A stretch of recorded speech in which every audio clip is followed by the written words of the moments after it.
Welcome back to a brand new video on the channel, guys. So what I have for you guys today is going to be my rankings for what I thought of all of the Championship clubs' transfer windows this season in the Championship. So in this video, I'm going to be giving every single club a ranking of either A, B, C, D, E, you get the picture, or F, of how good I thought their business has been in this transfer window. I'd be very interested to know what you guys have thought of your club's transfer business. Do you think you've done well in the market, or do you think you could have done a little bit better? As well as that, who in the Championship do you think has had the best transfer window, and who do you think has had the worst? Let me know down below. So my next video, guys, is actually going to be my updated Championship predictions, of course. I did do a prediction video at the start of the season, but since then quite a lot has actually changed in the Championship. You know, we've had a lot more incomings to the Championship, and we've had quite a few departs as well, so quite a lot has actually changed in terms of my predictions, so that will be my next video. But apart from that, guys, let's go ahead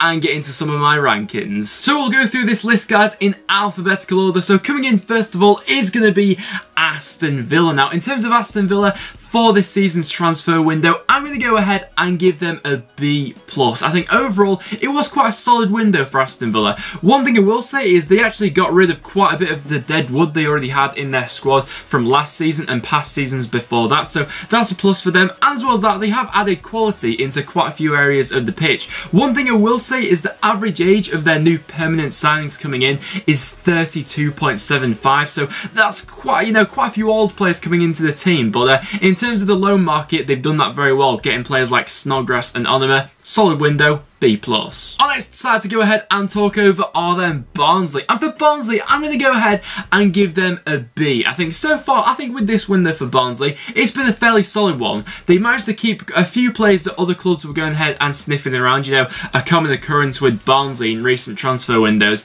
has been them losing some big players. And a couple left in this one, but more so the arrivals I've actually been quite impressed by. Barnsley have obviously gone down a similar pattern to actually Michael Preston, looking at youthful talent from the lower leagues and in other areas, and I think in that they've done quite well. They've added some very shrewd signings, and is their squad as strong as last season? No, I wouldn't say it is, but they do have, with the resources they've got, they've done well with this window. And Lloyd Isgrove, what a signing that was. And then for our next side we then have Birmingham, and what an unbelievable transfer deadline day it was for Birmingham. Oh my word, I was not expecting this from Birmingham, and that's taken their grading. I was probably going to give them around about a B, but now I'm going to give Birmingham an A- for this transfer window. They've strengthened at the back this season with players coming in like Roberts and Harley Dean on transfer deadline day, and in their squad, if you look at it compared to now to this time last season, they've got so much more quality, in my opinion. And what a signing Jota is. That is an unbelievable signing for them. Signed for in the region of about 6.5 million.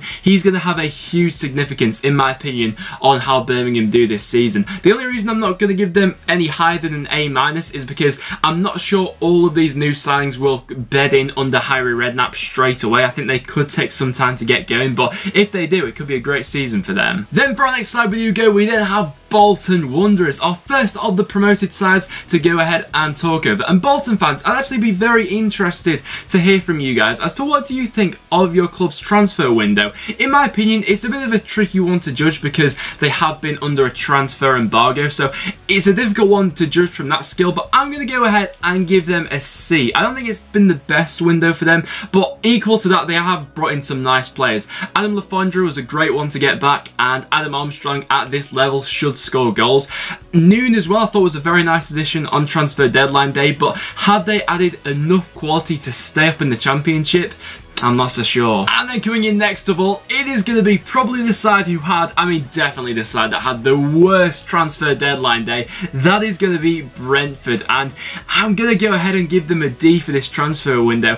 If it wasn't for transfer deadline day and we were judging it before them, I'd have probably given Brentford a C+, maybe a B even, but what were they doing on deadline day? They've lost probably 3 of their best players, in 2 of them definitely, in Jota and Harley Dean. I just don't know how this Brentford side will function now without them. Going into the start of the season, I tipped them to be the dark horse for promotion, but losing some of their key players from that spine, I'm not sure what's going to happen with Brentford anymore. Of course, they're currently in the relegation zone, and with some huge losses already, it could be a tough season for Brentford. One thing I will say is they have added some good youth talent into that team. You know, players like Ollie Watkins, who won the EFL Young Player of the Year, was a fantastic buy for them, but losing the players like Brentford have, I'm going to have to give them a D. Next of all, we then go to Bristol City, and Bristol City, another side who I think have had quite a steady transfer window overall, so I'm going to go ahead and give them a B. I don't think they've had an incredible transfer window, but equally so, I think they have steadily improved from their squad last season in a couple areas of the pitch. Nathan Baker, I think, is a fantastic signing for Bristol City. At the back, he'll definitely be able to stabilise them, and earlier in the window as well, splashing out on Fama Azizu, he'll be a fantastic player for them in my opinion, signing for about 5 million or so. He should score goals for them. I've been quite impressed with what I've seen so far, and as well as that, they managed to keep hold of Aidan Flynn. Next of all, we then go to Burton Albion. So for Burton Albion's transfer window, I'm going to go ahead and give them a B-. I think overall it's been quite a steady window for Burton Albion really. They've actually seen 12 new players come in, so it has been a fairly busy one for them. But of course the big loss of this window for them will be Jackson Irvine. Played a pivotal role in them staying up last season, and he will be quite a big blow for them. However, the reason I'm going to give them a B- is because looking over their squad from last season to this season, if you discount Jackson Irvine, it is a much stronger squad in my opinion. The squad depth they've got there at Burton Albion now, they'll be able to compete in the league this season, definitely. You know, they won't be cut adrift at the bottom or anything like that, and I think they may have enough to stay up. And then for our next squad we then have Cardiff City, and for Cardiff I'm going to go ahead and give them an A-. It has been a fantastic transfer window for Cardiff and Neil Warnock in my opinion. I mean, if you look at this Cardiff side right now compared to the squad they had last season at this point, it's just a completely different squad with so much more quality that has been added. But I'd say probably their best bit of business actually in this transfer window was keeping hold of Kenneth Zahore. That is an unbelievable deal for Cardiff in my opinion. On his day, probably one of the best strikers in the Championship, and with this crew of players, I think they may have enough to make the playoffs this year. So we'll wait to see where I predict them in my playoff predictions. But with players playing in behind Kenneth Zahore like Lee Tomlin and Mendes Liang, they should have a great season. Derby County are the next side to go ahead and then talk over, and for Derby County I'm going to give them a B. I think it's been a pretty solid window for Derby this season. I don't think it's been incredible for them. Of course they did lose two pretty massive players actually in both Tom Ince and Will Hughes. Derby fans, let me know down below if you think you will improve on last season. Let me know, because I'd be quite interested to know as to where Derby fans are at this point in time. I think Tom Lawrence and Tom Huddleston, out of all of their signings, will be the key men for them this season. Winnall on loan as well. I think that was a great deal from Sheffield Wednesday. The only thing is, will Gary Rowett be able to get the best out of some of these attacking flair players like Tom Lawrence? I'm not so sure. Then for our next team we then have Fulham to go ahead and talk over. And for Fulham, I'm going to go ahead and give them a B+. I think it's been a fairly good window actually for Fulham in this one, mostly because they've been able to keep hold of both Tom Kearney and Ryan Sessegnon. That is by far Fulham's best business they've done in this window in my opinion. If they had lost them, they could have seen, you know, that great attacking squad from last season slowly being dismantled. But I feel like they could have done with another striker. They were chasing Dwight Gale quite a lot on deadline day. They couldn't get that over the line. If they had got Dwight Gale in, I'd be looking at giving them an A-. But with some of the wingers they've got in and the players they've kept hold of, I'm giving them a B+. Hull City are the next squad to go ahead and talk over, and for Hull I'm going to go ahead and give them a B. I think it's been a pretty steady window for Hull. Of course, it was always to be expected from a relegated club that you're going to lose some big players from last season, and Hull went ahead and did that. They brought in some solid Championship players, but will it be enough for them to bounce back straight to the Premier League? I'm not so sure about that, to be honest, you know.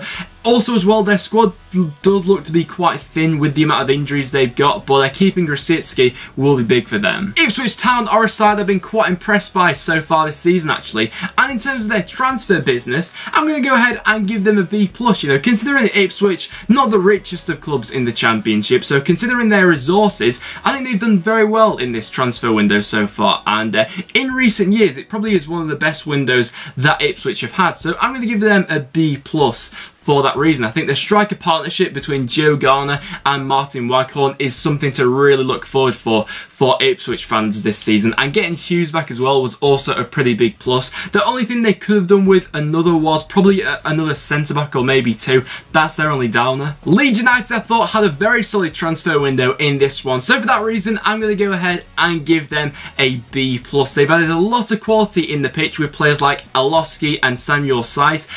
They both look like great additions, and the signing of Lasogga could go either way really. Of course, the big loss for them in this one was losing out on Chris Wood. If they had kept Chris Wood in this transfer window, I'd have been giving them an A probably, but just for losing Chris Wood, I'll give them a B+. Middlesbrough are the next squad to go ahead and talk over, and definitely one of the big spenders in the Championship this season. So for them, I'm going to go ahead and give them an A-. Looking over their squad at this point in time, it is without a doubt one of the strongest ones in the Championship. I mean, looking over their attacking line with some of the options they've got going forward is absolutely ridiculous. Whether Gary Monk can get the best out of them though, that's another question which is yet to be answered really, but keeping hold of Ben Gibson as well is massive for them. Considering there was some interest from Premier League clubs, that's a massive deal for them. I still feel like they possibly needed maybe one more creative player to link up the play for them, but overall a decent window for them. Millwall, I think, have had a very solid transfer window actually, and for that I'm going to give them a B. Of course, it's always important with the promoted clubs coming up to the Championship whether they're going to have enough to compete or not, and I think Millwall have already showed that they will do that this season. And in terms of their signings, they've brought in some Championship quality which I think will actually be enough to keep them in the league. The average age of their new signings is 24.7 years old, so with that they look to be building for the future. Norwich are the squad up next, and Norwich have had a bit of a weird transfer window, I think that's fair to say, and with this one they've been scouting over at Germany for quite a few of their signings, so I don't think we've seen the best of them yet, so it is hard to judge Norwich instantly because I don't know the most about all of their new players coming in and whether or not they'll fully adapt to the Championship, but keeping Oliveira I thought was a massive deal for Norwich this season. If they were to lose Nelson Oliveira, this season could have been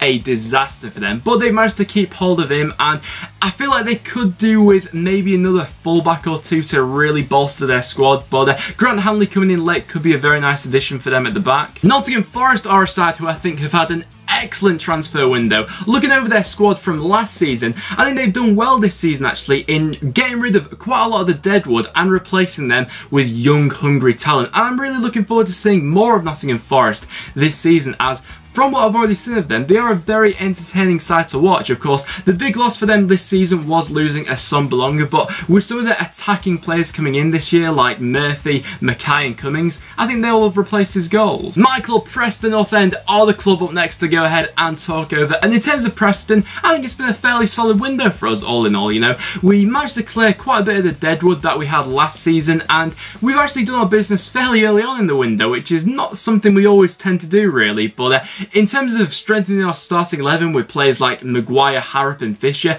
we look to be a lot stronger than last season. However, one thing that does concern me about Preston is our squad depth. Our squad is a little bit thin at the moment, but keeping Hugel was massive for us, so for that reason it's a B for Preston. QPR in this transfer window haven't done the most business, but the business they have done was pretty solid. For QPR, I'm going to give them a C+. I think to really kick on from where they finished last season, they needed to do a little bit more in my opinion, you know. They have had a fairly positive start to the season, but will that last? I'm not so sure. They do have a fairly big squad, so in terms of QPR, I think they could have done with clearing a bit more deadwood, and as well as that, I thought they were in need of another striker as well. In terms of some of the players they did get in though, Scowen Baptiste and Luwalawa I think will be good signings. For our next club we then go into, that is going to be Reading, and overall for Reading I think it has been a very solid transfer window actually, so for that I'm going to go ahead and give them a B+. Of course, their big signing of this season has been Sone Aluka from Fulham. That is a terrific buy for Reading actually, and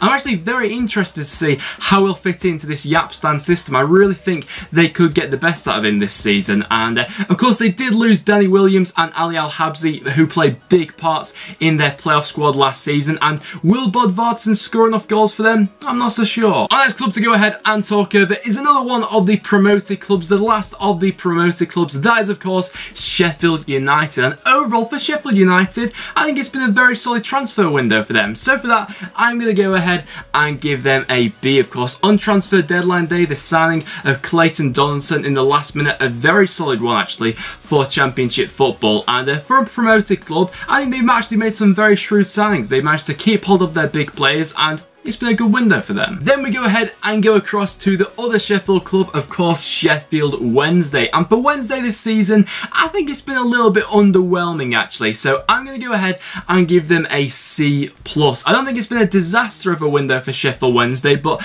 I felt like they could have done a little bit more if they really wanted to up the ante from last season. And of course, their big signings this season, Van Aken I think will be a much needed signing coming in at centre-back. Boyd as well, a very solid player for the Championship. However, loaning out Winnall did surprise me slightly. And what is your opinion, Sheffield Wednesday fans, on keeping hold of Fernando Forestieri? Was it the right choice? Let me know down below. Also as well, I do feel like you do need a bit more pace going forward. For our next club we then go to Sunderland. And for Sunderland, I'm going to go ahead and give them a B. I think it's been a fairly solid window for Sunderland, but nothing really spectacular for them under Simon Grayson. But really, I think this was to be expected, you know. This was always going to be a long-term project with Sunderland. I think Grayson is putting down the building blocks for Sunderland, you know. He's brought in a lot of grafters, a lot of hard-working players, but the tip of them all, actually, I think Aidan McGeady will be a fantastic signing for Sunderland this season. But will they have enough to challenge the teams at the top? I doubt it. And then for our last team, of course, we then go to Wolves. And what an unbelievable transfer window it has been for Wolves this season, you know. If you compare their squad now to the one they were playing with this time last season, it has just been a complete revolution at Wolves. It is just ridiculous with so much more quality that they've got in their squad this season. Of course, the big signing of the season was that of Ruben Neves. They splashed out a lot on him this season, but I actually think that a couple of players that have gone under the radar for them, maybe John Ruddy, I think will be a very solid player in the Championship for them, and Diego Jota as well. He'll be fantastic for them this season in the Championship and will have a big role to play. The only thing and the only reason why I'm not going to give Wolves an A+ and I'm going to give them an A is because they missed out on a striker on transfer deadline day. You know, they've been going after a striker for pretty much the last like 2 months and they couldn't get anything over the line. It really did surprise me in the end, but overall it has been a good window for Wolves. So there you guys go. There are my rankings for, I think, of all the club's transfer windows this season in the Championship. Do you agree with my rankings? Let me know down below. It'd be very interesting to know as to what you guys have to say. But apart from that, guys, that will now wrap it up for this video. So if you have enjoyed, make sure you do leave a like. It is always massively appreciated. As well as that, make sure you subscribe for regular Championship content and check out all the other links in the description down below. But apart from that, guys, thank you so much for watching, and I'll see you all in the next one.